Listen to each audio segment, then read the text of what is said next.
"You remind me of my dad," said the orphan girl. He had no idea what that meant until years later. The rain had just stopped when Edward Mason stepped out of the black car. His driver rushed to cover him with an umbrella, but Edward brushed him off. He didn't care about the rain. He cared about being late. The board meeting was in 20 minutes, and he hated being kept waiting even by himself. The street smelled of wet concrete and coffee. People hurried by with the kind of anxious energy he thrived on. He walked fast, eyes fixed ahead, his phone glued to his ear as he barked orders. "Tell them if the numbers don't improve this quarter, they're done," he said sharply, pushing through the glass doors of Mason Corp Tower. "Yes, I don't care about excuses. Just results." He ended the call and exhaled. His reflection in the elevator mirrored a man everyone feared but no one really knew. Sharp suit, perfect tie, cold eyes. To the world, Edward Mason was the kind of success story people wrote books about. To himself, he was just tired. Tired of everything except winning. That evening, after 12 straight hours of work, Edward decided to walk home instead of taking the car. He said it was for exercise, but deep down he just wanted silence. As he crossed through Central Park, he noticed a small crowd gathered near the fountain. Children in blue uniforms were laughing, holding handmade cards and paper flowers. A banner read, "Sunshine Orphanage Charity Day." He almost turned away, but one of the children ran toward him. "Sir, would you like to buy one? It's for our school." She was maybe 8 or 9. Her shoes were too big, her smile too wide for someone who probably didn't have much. She held up a small paper flower painted in bright red. Edward frowned.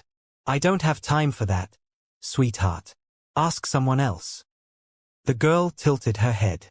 Her voice was soft but confident. "You remind me of my dad." He froze. "What did you say?" She smiled again. "You remind me of my dad. He used to wear a suit like that. He was always busy too." Edward felt something heavy move in his chest. For a moment, he couldn't speak. "Your dad," he finally said, trying to sound indifferent. "Where is he now?" Her smile faltered. In heaven." Edward's throat tightened. He didn't know what to say, so he just nodded and walked away. But her words followed him all the way home like a ghost he couldn't shake. That night, he poured himself a glass of whiskey and stared at the city lights from his penthouse window. "You remind me of my dad," he whispered to himself, almost mocking the memory. Why did that sting so much? He didn't even know the child. But something about the way she said it, like she saw something human in him, unsettled him. He tried to focus on work the next day, but he couldn't. Every sound, every silence, brought her voice back. By noon, he gave up pretending to concentrate and told his assistant, "Cancel my meetings. I need some air." He found himself back at the park. The fountain was empty now, the banner gone. No children, no laughter. Just the sound of wind and pigeons flapping. He asked a street vendor nearby, "The kids that were here yesterday, where are they from?" "Sunshine Orphanage," the man said. "About 5 blocks down Elm Street. They come every month to sell crafts." Edward hesitated. He had never visited an orphanage in his life. He wasn't the type. But something in him refused to leave unanswered questions behind. When he arrived, a gentle-faced woman greeted him at the gate. "Good afternoon, sir. How can I help you?" "I met one of your children yesterday," Edward said, his tone softer than usual. "A little girl with brown hair, around 8. I didn't catch her name." The woman smiled. "That must be Lila. She's quite special." "Is she here?" "She's in class right now.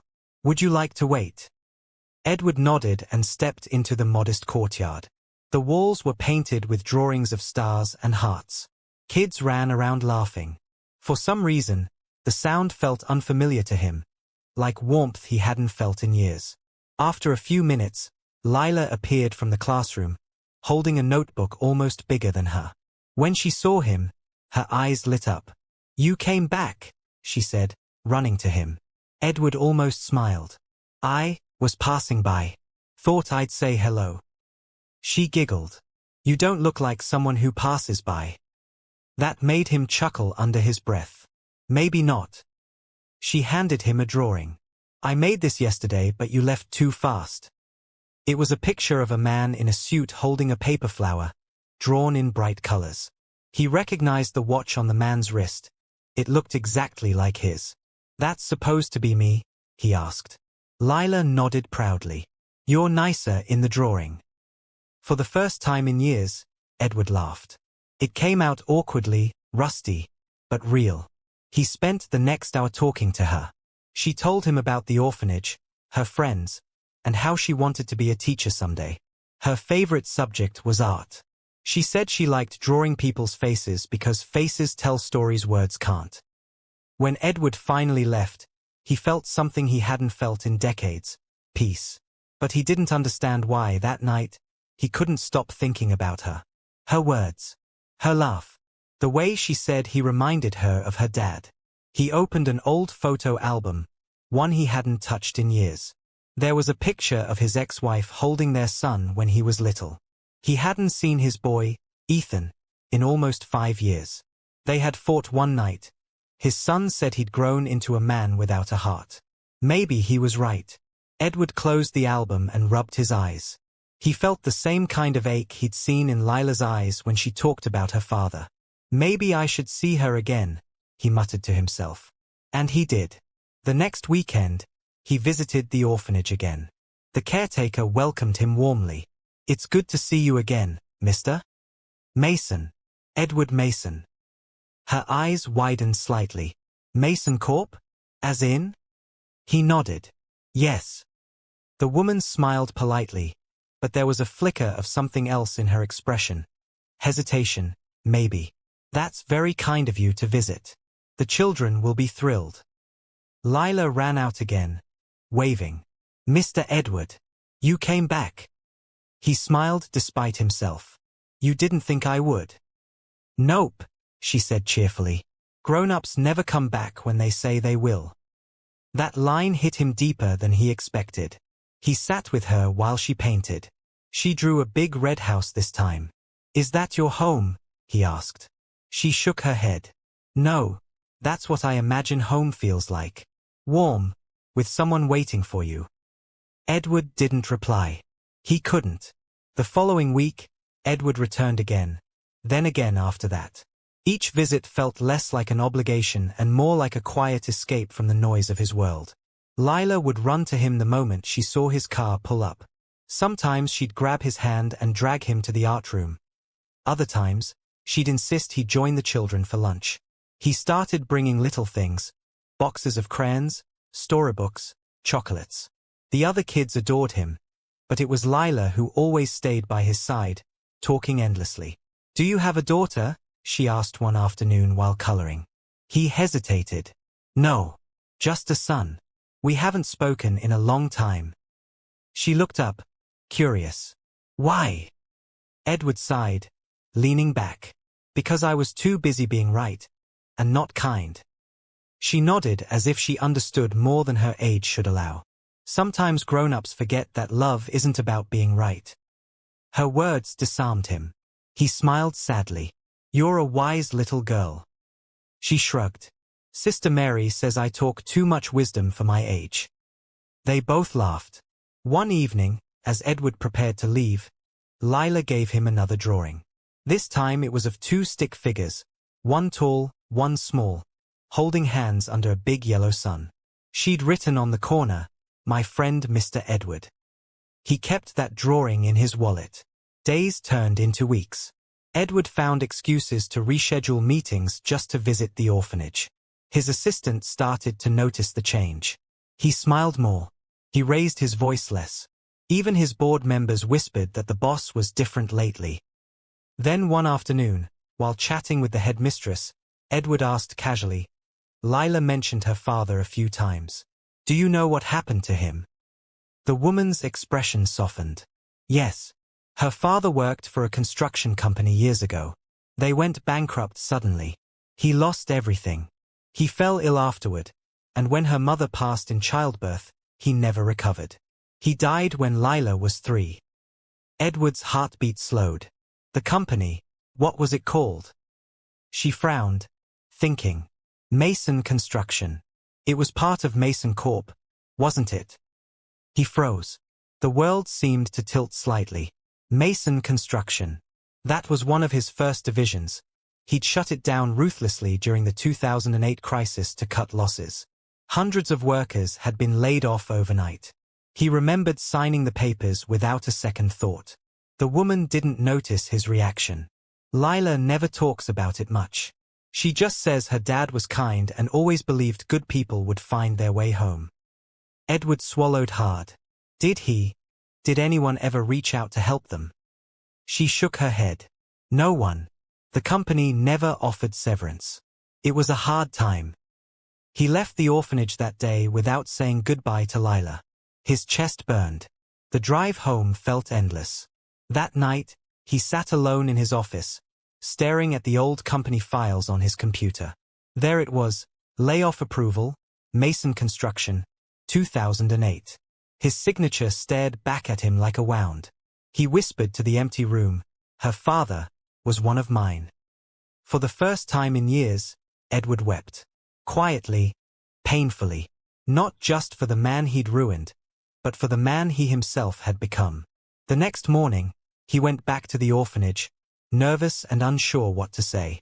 Lila met him at the gate with her usual bright grin. "You didn't come yesterday. I thought you forgot me." He knelt to her level, forcing a smile. "I could never forget you, Lila. Promise. Promise." He spent the day with the children, painting fences and reading stories, pretending everything was normal. But inside, guilt churned like a storm. When the kids went inside for dinner, he stayed behind with the headmistress. "Is there a way I can help? Donations? Repairs? Anything?" The woman smiled gratefully. "We always need help, Mr. Mason, but please, don't feel pressured." "I insist," he said softly. "Not as a businessman, just as a man who owes this place more than he can explain." From that day on, Edward became the orphanage's silent guardian. He funded their repairs, paid for new beds, uniforms, even a small library. But he never told anyone why. When Lila thanked him once, he said, "You don't have to thank me, sweetheart. Just promise me you'll keep dreaming." She grinned. "Always." Weeks passed, and his visits grew longer. Sometimes they sat under the tree by the playground, talking about everything and nothing. "Do you ever get lonely?" she asked one evening. He looked at her. "Every day. But it's my fault." "Then stop being lonely," she said simply. "You have me now." He smiled. "I guess I do." That night, Edward called his son for the first time in years. The phone rang several times before Ethan picked up. "Dad." "Hey, son." His voice cracked slightly. I was just thinking about you. How are you?" There was silence, then a cautious reply. "I'm fine. It's been a while." "I know. I'm sorry. For everything." Ethan hesitated. "Are you okay?" Edward glanced at the drawing Lila had given him. "I think I'm finally learning to be." They spoke for almost an hour. It wasn't perfect, but it was a start. Days later, Edward brought Ethan to the orphanage. Lila was thrilled. "You have a son," she said, gasping dramatically. "I thought you were too serious for that." Ethan laughed, and something inside Edward eased. For the first time, the three of them sat together, an unlikely trio bound by quiet healing. As the sun set, Lila said, "Mr. Edward, can I tell you a secret?" "Of course." "I used to pray every night that my dad would come back. I think God sent you instead." Edward blinked rapidly, his throat tight. "I don't know if I deserve that, Lila." She smiled, taking his hand. "Maybe not. But God gives us what we need, not what we deserve." He couldn't speak. He just squeezed her little hand gently, afraid that if he let go, she might disappear like the pain he tried to bury all those years. The bond between Edward and Lila only grew stronger after that day. Every Saturday morning, without fail, he would show up at the orphanage with a soft smile, a storybook, and sometimes a small gift, though she always cared more for the stories than the gifts. One cloudy afternoon, as they sat on the swings, Lila said, "Mr. Edward, when I grow up, I want to build homes for people who don't have one. Like my dad used to dream." Edward's throat tightened. "That's a beautiful dream, Lila. And you can do it." She grinned. "You think so?" "I know so. And when that day comes, I'll be there cheering for you." She tilted her head. "You sound like my dad when you say that." The words hit him softly, yet deeply. He smiled, blinking away the sudden sting in his eyes. As time went by, Edward made more changes in his own life. He began visiting his company less, allowing his son Ethan to handle operations.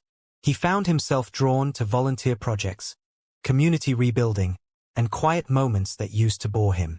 For a man who once measured his worth in profits and properties, he now measured it in smiles, and in the laughter of a little girl who had unknowingly saved him.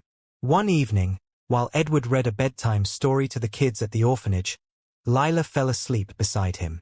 Her small hand rested over his arm, her face peaceful. He looked at her for a long moment and whispered, "You've done more for me than you'll ever know, sweetheart." But life has a cruel way of testing what we hold dear. A few weeks later, Edward received a call from the orphanage. The tone in Sister Mary's voice told him something was wrong. "Mr. Mason, it's Lila.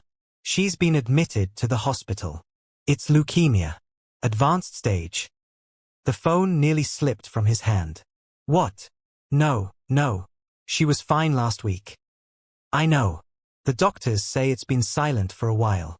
They just caught it late." Edward's world went still. Without a word, he grabbed his car keys and drove straight to the hospital. When he entered the ward, he saw her lying on the bed, pale but smiling faintly when she noticed him. "You came," she whispered. "Of course, I did." He forced a smile and sat beside her, gently holding her small hand. "How are you feeling?" "Like I ran a marathon," she said softly. "The nurses say I'll get better. But I can tell when they're lying." He squeezed her hand tighter. "Don't say that. You're strong, Lila. You'll get through this." She smiled weakly. "You always say that. My dad used to, too." Edward blinked fast, his chest aching. He must have been a wonderful man. "He was. Just like you." The room grew quiet. The beeping of the monitor was the only sound. Edward leaned closer and whispered, "Lila, I want you to know something. You've changed me. Before I met you, I forgot what it meant to care. I forgot what it meant to feel alive." She smiled faintly. "Then I did something good in this world." He brushed her hair gently. "You did more than good. You gave me back my soul." She yawned, eyes fluttering. "Will you still come to visit me when I'm in heaven?" His heart shattered. "Don't talk like that." "I mean it," she said softly. "You'll look up at the sky, and I'll be waving at you from a star." Edward bent down, his forehead resting on her small hand. "Then I'll look every night." Days turned into weeks, and Edward became her constant visitor. He arranged the best doctors, paid for every treatment. But deep down he knew the truth. Money couldn't buy time. One night, as he sat beside her hospital bed, she looked at him with tired eyes. "Mr. Edward." "Yes, sweetheart." "Do you think people meet for a reason?" "I do." "Then maybe God made you lose your way so you could find me." He couldn't hold back the tears anymore. They rolled down silently as he whispered, "Maybe he did." A few days later, Lila took a turn for the worse. Edward was at the hospital when the doctors came rushing in. He stood frozen outside the room as they tried to revive her. He could hear the flatline beep, the chaos, the desperate voices. And then, silence. He didn't need to be told. He knew. When the nurse came out, her eyes glistened. "I'm so sorry, Mr. Mason." He walked into the room slowly. Lila lay still, her small hand resting by her side. On the table beside her was a folded piece of paper addressed to him. His hands trembled as he opened it. "Dear Mr. Edward, thank you for being my friend. Thank you for making me laugh, and for giving me hope. I'm not scared to go now, because you reminded me that love is real. I'll always be your little girl from the orphanage. Please don't be sad. Build those homes like my dad dreamed. And remember, I'll be waving from the stars. Love, Lila. Edward sank into the chair, clutching the note to his chest as he wept uncontrollably. The grief tore through him, raw and merciless. For the first time, he realized that love could hurt this deeply, and yet, he wouldn't trade a second of it. At Lila's funeral, the entire orphanage gathered. Edward stood by her small white coffin, a bundle of daisies in his hand. As the priest spoke, he barely heard the words. All he could see was her smile. When the ceremony ended, he whispered, "Goodbye, my little angel. You saved me, and I'll spend the rest of my life honoring you." He looked up at the sky, and through the clouds, a single ray of sunlight broke through. It felt like a wave. A goodbye. A promise. Months passed, but Lila's absence lingered like a quiet echo in every part of Edward's life. He would still drive to the orphanage, half expecting to see her running toward him, her little arms waving. But each time, only the wind greeted him. The other children missed her too, and Edward made sure her memory stayed alive. He donated a new library to the orphanage and called it Lila's Corner. Inside, a framed photo of her smiling face hung above a small plaque that read, "For the girl who reminded the world that love heals everything." Every time he stood there, reading those words, a mix of sorrow and gratitude filled his heart. One morning, he sat in his office at home, once a fortress of loneliness, now filled with laughter from his son's visits. Ethan had moved back into his life completely.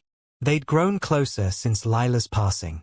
One evening, Ethan had found Edward staring at the stars outside and said, "Dad, you look different these days. Softer." Edward smiled faintly. "I finally learned that people matter more than profits." Ethan nodded. "She taught you that, didn't she?" Edward turned to him, eyes glistening. "Yes. A little girl taught me everything I'd forgotten about being human." That conversation planted a new seed. Weeks later, Edward called a press conference. The world hadn't seen him in a long while. Rumors had spread that he was retiring. But when he stepped up to the podium, the cameras clicked endlessly. "Good morning," he began, his voice steady but filled with emotion. "For many years, I built a company that made money, but not meaning. I hurt people. I made decisions that destroyed lives. One of those lives belonged to a man named Thomas Reed, an employee I laid off years ago. He lost everything. And though I didn't know it then, his daughter, Lila, changed my life." The room went silent. You could hear a pin drop. Edward continued, "She reminded me that kindness is worth more than success, and that redemption begins when we stop running from our guilt. Today, I'm announcing the creation of the Lila Foundation, a non-profit dedicated to building homes for orphans and families in need. Every brick we lay will carry her name, her light, and her love." He paused, emotion tightening his throat. "If you ever see a home built by the Lila Foundation, I hope you remember her smile. Because she saved me, and she can inspire you too." The story went viral. People all over the world were moved by his confession, his humility, and the power of that little girl's memory. Donations poured in. Volunteers signed up.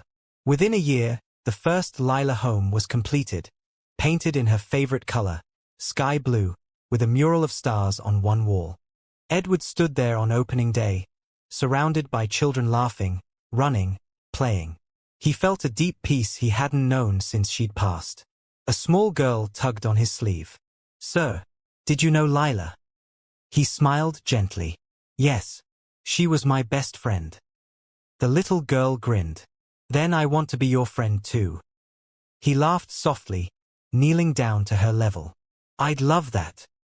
That night, as the sun dipped behind the horizon, Edward sat outside, looking at the stars again. It had become a quiet ritual, a conversation between his heart and the heavens. "Hey, Lila," he whispered. "We did it. Your dream is alive. And I think you'd be proud of me." The breeze rustled the leaves nearby, gentle and warm. For a moment, he swore he could hear her voice, soft, playful. "I told you I'd be waving from the stars." He smiled through tears, whispering back, "And I'll keep waving back, every night." Years passed. The Lila Foundation expanded across countries, building thousands of homes, schools, and libraries for orphans. Edward grew older, his hair turning silver, but his heart stayed young. Every time he saw a child smile, he saw a reflection of her. One day, as he walked through a newly completed children's home, a teenage girl approached him shyly. "Excuse me, sir. Are you Mr. Mason?" He nodded. "Yes, I am." She held out a notebook. "My name's Grace.